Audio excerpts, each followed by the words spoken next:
우리 5월은 흔히 가정의 달이라고 이야기합니다. 근데 사실 요즘 이 시대나 세대가 그리고 우리 대한민국의 사회가 빠르게 변화하고 있고 이 전통적인 가정의 모습이 많이 변화되고 있어서 사실 5월 가정의 달이라고 하더라도 이 가정에 대한 설교를 하는 것이 조금 조심스럽게 느껴지는 부분이 없지 않습니다.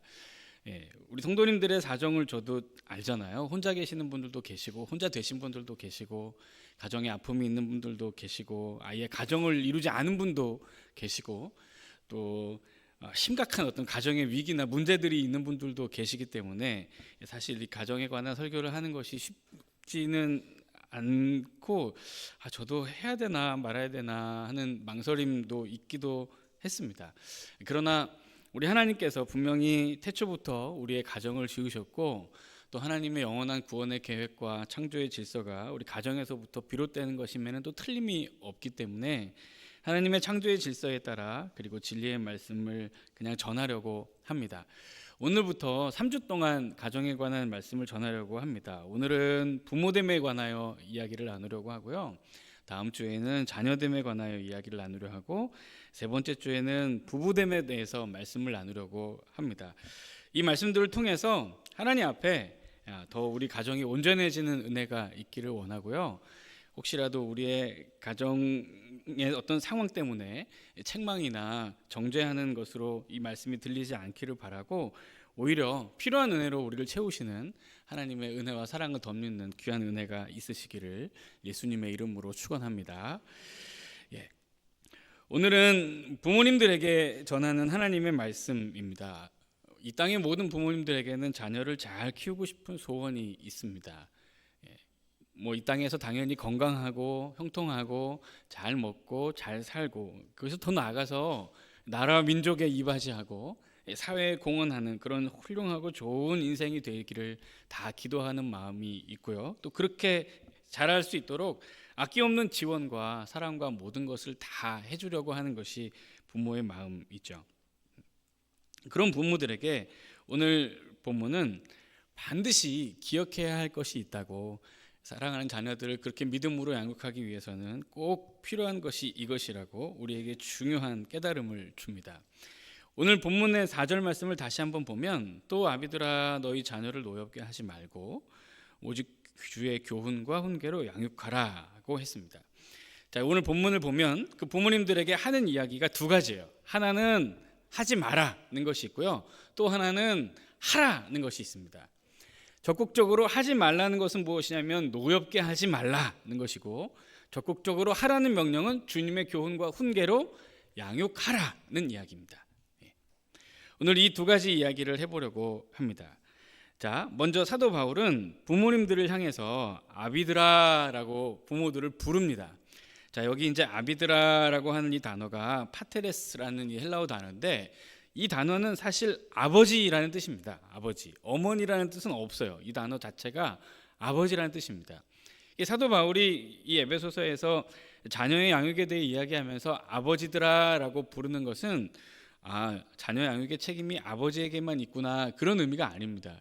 이 고대 로마 시대나 또 유대인들 사회에서 자녀들의 양육과 돌봄의 궁극적인 최종 책임이 그 가정의 가장인 아버지들에게 있었기 때문에 최종 책임자인 아버지를 부를 뿐입니다. 그러므로 오늘 이 시대에 우리가 이 말씀을 받을 때에는 자녀들을 양육하고 또 잘 믿음으로 돌볼 책임이 있는 모든 부모님들, 어머니들, 아버지들을 다 그냥 부르는 호칭이라고 생각하시면 될 것 같습니다. 굳이 아버지만이라고 우리가 이해할 필요는 없을 것 같아요. 그러나 저도 오늘 말씀을 보면서 저도 아버지니까 특별히 아버지들아라고 부르는 이 말씀에 더 귀를 기울이고 싶기는 합니다. 특별히 아버님들은 더 말씀에 귀를 기울이셔도 좋을 것 같습니다. 자, 이렇게 사랑하는 그 자녀들을 양육하는 부모님들을 아비드라라고 먼저 부르면서 사도 바울이 첫 번째 교훈을 주는데요. 그것은 무엇이냐면 자녀를 노엽게 하지 말라고 했습니다. 자, 골로새서 3장 21절을 보면 이런 말씀이 있습니다. 아비들아 너희 자녀를 노엽게 하지 말지니 낙심할까 함이라 합니다. 자, 여기 이제 노엽다라는 이 단어가 말 그대로 화가 나게 하다 이런 뜻인데, 이 골로새서에서는 노엽게 하지 말아라 낙심할까 합니다라고 노여움과 낙심을 연결해서 이야기합니다. 그러니까 자녀들을 낙심에 이르게 할 수 있는, 자녀들의 마음을 죽이는, 자녀들의 마음을 주저앉히는 분노를 자아내는 일이 없어야 한다라고 사도 바울이 그 부모님들에게 권면을 하는 것입니다. 자, 사도 바울이 이 편지를 쓰고 있던 당시 로마에 굉장히 유명한 교육 이론가 퀸탈리아누스라는 사람이 있었는데, 자, 이 사람이 웅변교육론이라는 책에서 이런 견해를 밝혀요. 아이들을 가르칠 때 과도한 엄격함은 아이의 정신을 형성하는 것이 아니라 오히려 꺾어버린다. 두려움으로 배운 아이는 선생님이 없으면 아무것도 하지 않는다. 기쁨으로 배운 아이는 스스로 잘한다. 이게 당시 로마 시대 교육가의 견해였습니다. 또 유명한 철학자였던 세네카라는 사람도 분노에 관하여라는 책에서 이렇게 견해를 밝히는데요. 자녀들에게 분노로 말하는 아버지는 그들을 교육하는 것이 아니라 상처를 입히는 것이다. 분노는 결코 가르침의 도구가 될 수 없다. 이런 얘기를 했습니다. 그 당시에. 당시 문헌들을 참고해 보면 부모들에게서 나오는 과격한 엄격함이나 간섭, 그리고 분노로 말미암는 양육의 방식은 당시에도 하지 말았어야 할 교육의 방식이었다는 것입니다. 사실 이러한 양육의 방식을 금하는 것은 고대 사회에서만이 아니죠. 현대 심리학이나 현대 교육학에서도 일관성이 없는 기준으로 자녀들을 양육하는 것, 과도하게 통제하거나 그 의견에 간섭하는 것, 또 편애하는 것, 부당하게 비판하는 것, 또 무시하거나 방치하는 것, 또 무엇보다 부모의 말과 행실이 다른, 겉과 속이 다른 위선으로 자녀를 양육하는 이 모든 것들도 자녀를 분노에 이르게 하고 엇나가게 할 수 있는 좋지 않은 양육의 방식이라는 것을 현대 사회에서도 잘 지적하고 있습니다. 사랑하는 우리 자녀들은 어느 날 갑자기 하늘에서 떨어진 존재들이 아닙니다. 어느 날 갑자기 바다에서 건져 올려진 존재들도 아니죠. 어느 날 갑자기 알을 깨고 나온 존재들도 아닙니다. 우리 하나님께서 영원 전부터 계획하시고 우리 하나님이 영원한 계획 속에 그 부모의 태에 짓고 10달 동안 기르고 태어나게 한 하나님의 작품이요, 하나님의 창조의 걸작품입니다. 하나님은 당신의 창조의 걸작품인 사랑하는 그 자녀를 부모님들에게 맡겨 주셨습니다. 그러니까 사랑하는 자녀들은 하나님으로부터 왔습니다. 따라서 하나님의 성품인 하나님의 사랑과 하나님의 긍휼과 하나님의 자비, 그 성품으로 자녀들을 양육해야 하지, 하나님의 성품이 아닌 분노나 편애나 과도한 통제나 억압이나 위선이나 가식으로 자녀들을 가르치는 것은 이 자녀들로 하여금 하나님의 형상을 온전히 이루게 하는 일에 하나도 도움이 되지 못합니다. 아니, 도움이 되지 못하는 정도가 아니라 오히려 하나님 자체를 거부하기는 지경에까지 이를 수 있는 큰 위험성이 있습니다.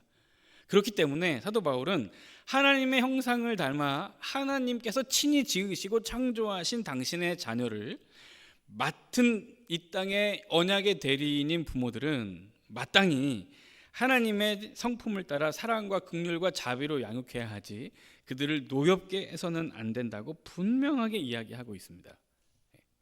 자녀를 노엽게 해서는 안 된답니다. 자녀들로 하여금 억울하게 만들면 안 된다는 겁니다. 부당하게 만들면 안 된다는 거죠. 이것을 꼭 기억하라고 합니다.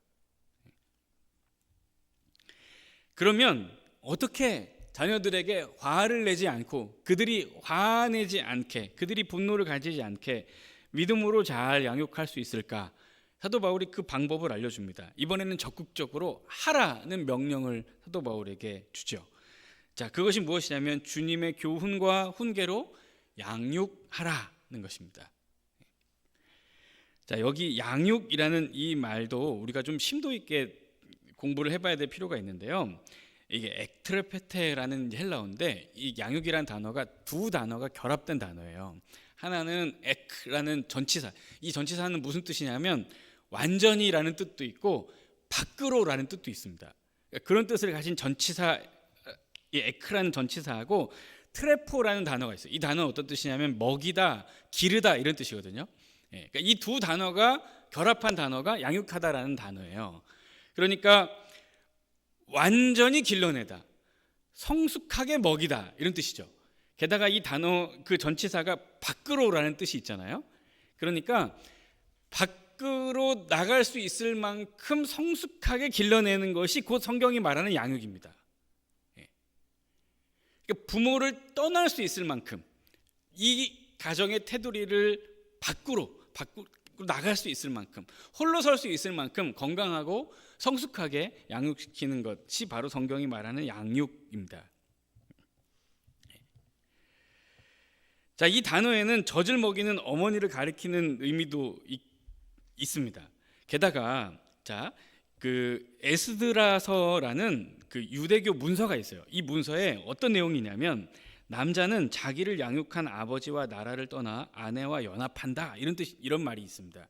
여기 보면 남자는 자기를 양육한 아버지를 떠난다 이렇게 돼 있거든요. 떠나서 어디로 간대요? 아내에게 간다고 합니다. 그러니까 이 양육이라는 말 자체가 떠나보낼 수 있게, 떠나서도 잘 살 수 있게, 온전하게 성숙하게 어른으로 만드는 것이 성경이 말하는 양육입니다.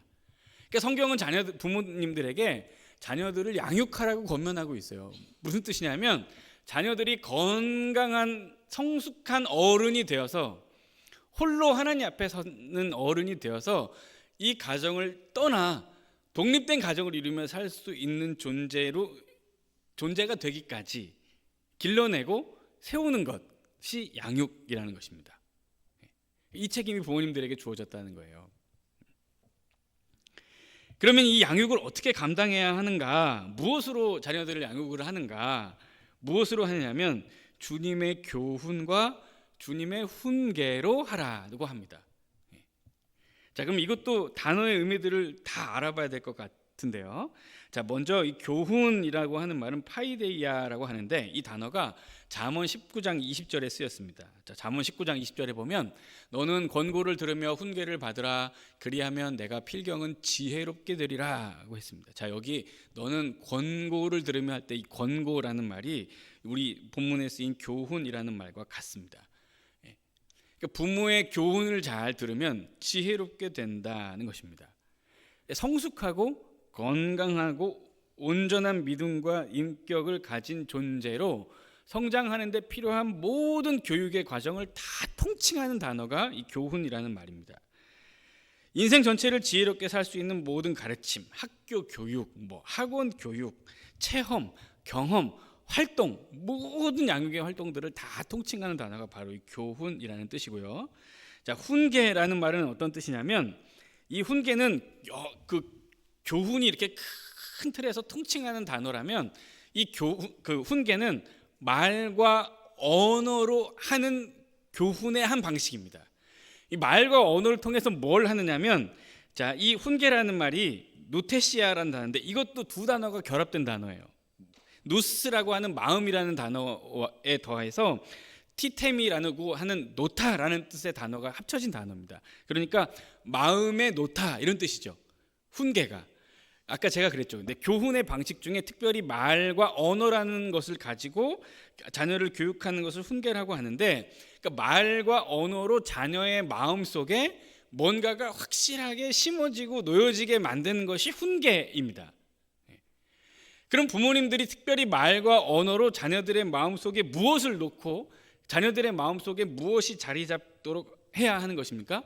당연히 하나님, 우리 구주 예수 그리스도의 십자가의 은혜가 그들의 마음속에 자리 잡도록 해야겠죠. 특별히 예수 그리스도의 그 십자가의 은혜가 자녀들의 마음속에 온전히 뿌리를 내리고 자리를 잡도록 말로, 언어로 가르치는 것을 훈계라고 합니다. 그러니까 주님의 교훈과 훈계는 자녀들을 가르치고 양육하는 그냥 모든 것이에요. 모든 것. 특별히 말로 한 것을 포함하는 모든 것을 말합니다. 그러니까 사랑하는 자녀들을 이유 여하를 막론하고 성숙한, 나를 떠나 홀로 설 수 있는 믿음의 존재로 키워야 하는데, 교훈과 훈계를 통해 예수 그리스도와 우리 살아계신 하나님이 그들의 마음속에 확고하게 자리해서 이 가정을 떠나 독립된 가정을 이루고 살 수 있도록 양육하도록 성경은 우리 부모님들에게 이야기하고 있다는 것입니다.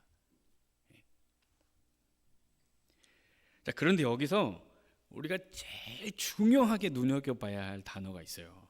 뭐냐면 교훈과 훈계로 양육하는데, 거기 누구의 교훈과 훈계로 양육하라고 하죠?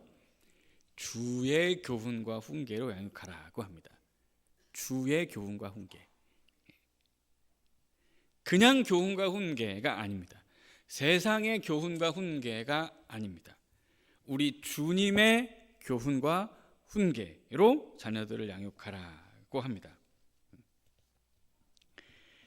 여기서 주의라는 말은 주님으로부터 비롯된, 주님으로부터 나오는 이런 뜻이에요. 그러니까 주님으로부터 비롯되어 나오는 그분의 교훈, 그리고 그분의 말씀으로 자녀를 양육하라는 것이죠. 그러면 잘 보세요. 부모님들에게 주님의 것으로 자녀들을 양육해라 라고 했습니다. 그러면 부모님들이 자녀들을 양육할 수 있는 모든 교훈과 훈계의 양분은 어디에서 옵니까? 주님으로부터 오죠. 하나님으로부터 옵니다. 이 부모님들은 자녀를 양육할 수 있는 모든 영양분을 하나님으로부터 받습니다. 그러면 부모님들이 어디에 있어야 할까요? 주님 안에 있어야 합니다.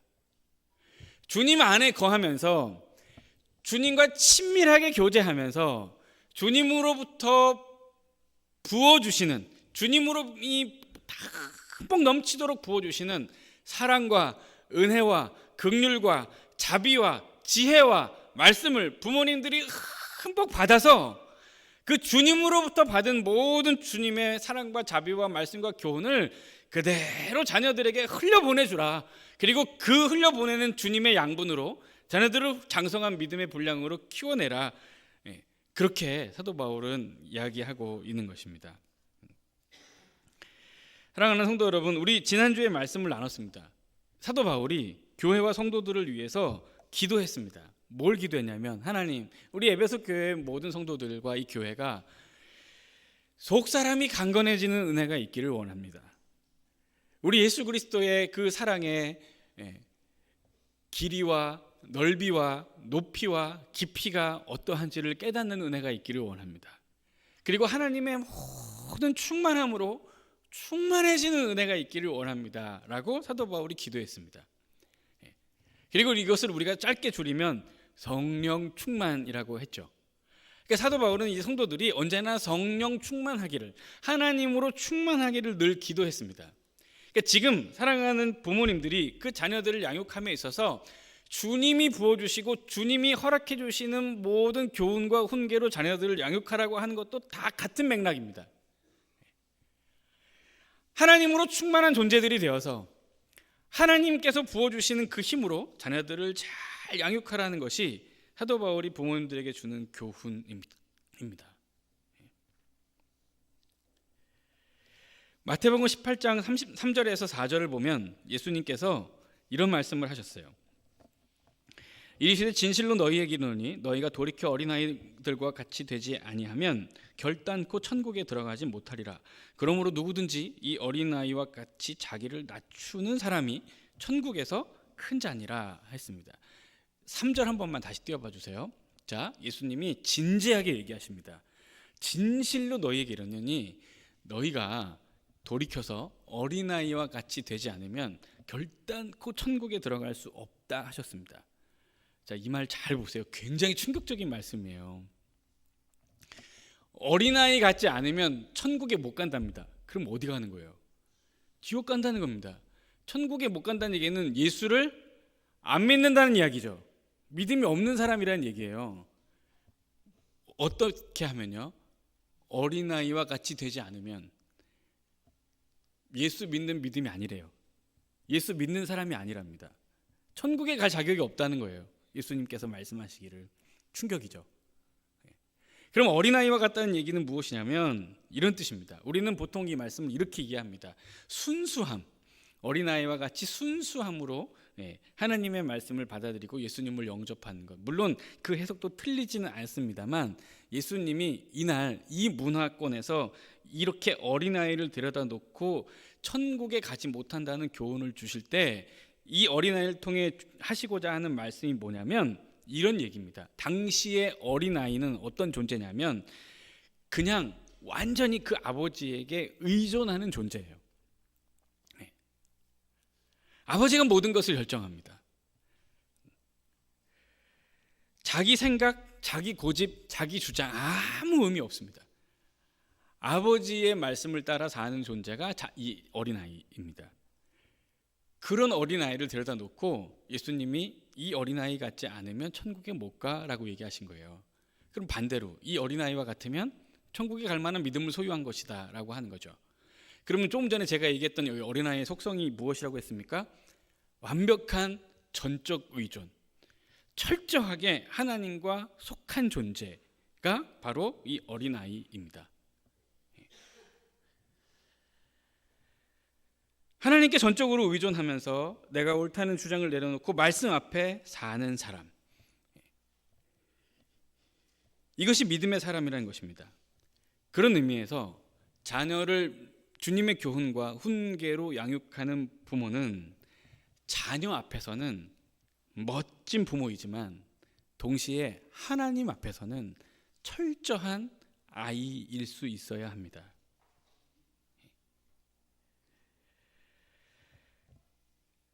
우리 부모는 하나님이 친히 세우신 당신의 언약의 대리인으로 그 사랑하는 자녀 앞에 서 있지만 우리는 부모라고 해도 철저하게 하나님 앞에서는 그의 은혜가 아니면 살아갈 수 없는 어린아이에 불과합니다. 그래서 늘 하나님 앞에 무릎 꿇고 기도해야 하고요. 하나님께서 내 삶을 인도해 주시도록 진지하게 기도하면서 그분이 주시는 힘과 그분이 주시는 말씀과 그분이 허락해 주시는 능력으로 살 수 있는 존재가 되어야 합니다. 그것이 자녀를 주님의 교훈과 훈계로 양육할 수 있는 성령이 충만한 부모님의 모습입니다.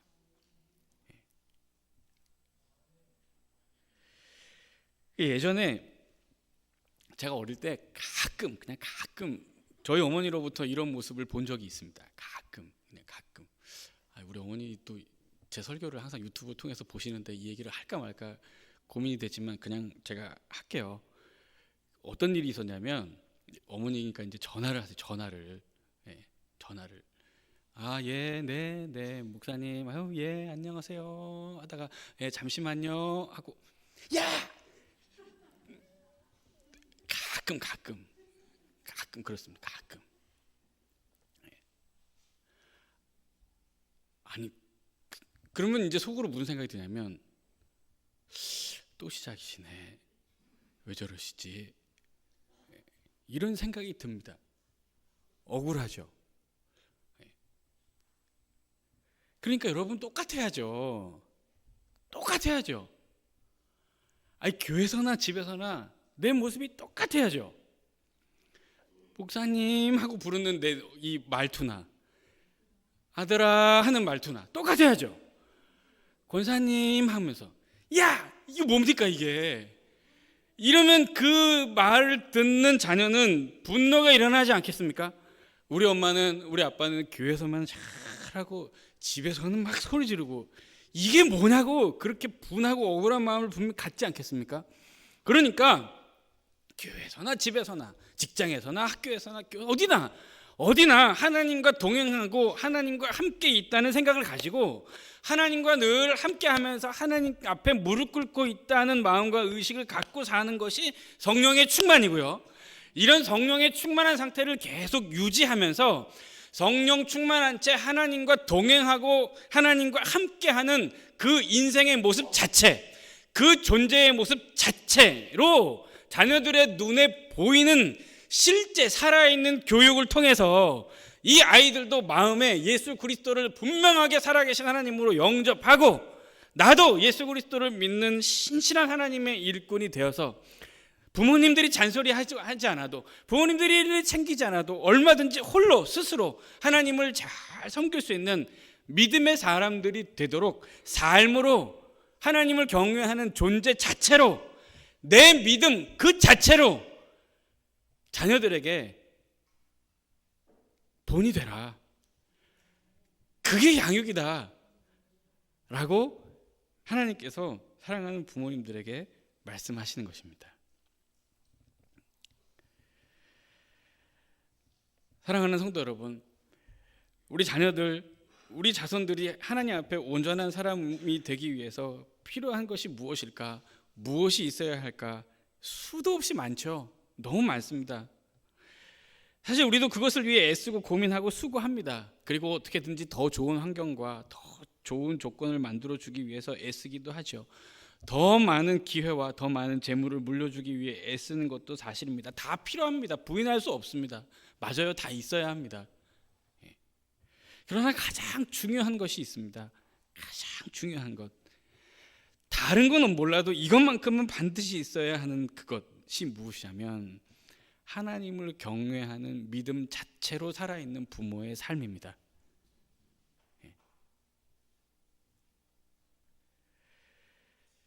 예수님의 말씀과 같이, 마치 어린아이와 같이 하나님께 전적으로 의지하면서 하나님을 경외하는 믿음의 삶으로 자녀들을 양육하라는 것이 오늘 말씀의 교훈입니다.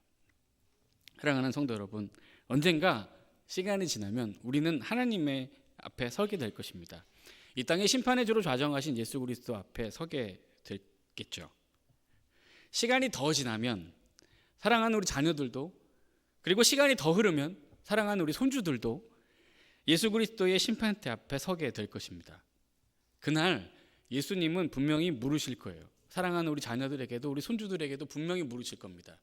너는 내가 허락한 너의 한평생을 살면서 너의 인생의 주인이었던 나를 따라서 나의 말씀과 나의 교훈과 나의 훈계를 받아서 믿음으로 말씀대로 잘 살았니? 하고 우리 예수님께서 분명히 물으시겠죠. 분명히 물으실 겁니다. 그날 사랑하는 우리 아들, 딸들이, 그리고 사랑하는 우리 손주들이 예수님 앞에 이렇게 얘기하는 겁니다. 그럼요. 당신 보시기에는 부족했을지 모르겠지만 나는 믿음으로 열심히 살았습니다. 사랑하는 우리 부모님으로부터 믿음을 잘 배워서 하나님을 경외하는 인생이 어떤 모습인지 우리 엄마 아빠한테 잘 보고 배워서 나도 그 길을 따라서 믿음으로 신실하게 잘 살았습니다.